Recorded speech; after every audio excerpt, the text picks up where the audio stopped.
I think the most important thing that we provide that a lot of other places can't are two things. One, we're very efficient with the care that we provide. There's not a lot of wasted steps. Patients don't want to waste time. They don't want to come to a lot of physician appointments if they're not necessary. And they certainly don't want, number two, complications.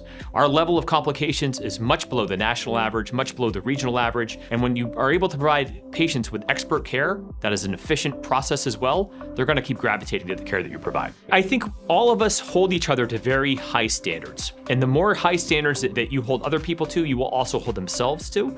And we will hold each other to that standard day in and day out, and whether that's for patient care or research or anything else. And I think that is how we are able to perpetuate the greatness that we're known for when it comes to hip and knee replacements. We think the better we can all become as a unit, the better we all are as individuals. We do a large number of hip and knee replacements, certainly in terms of institutional wise, towards the top within the country.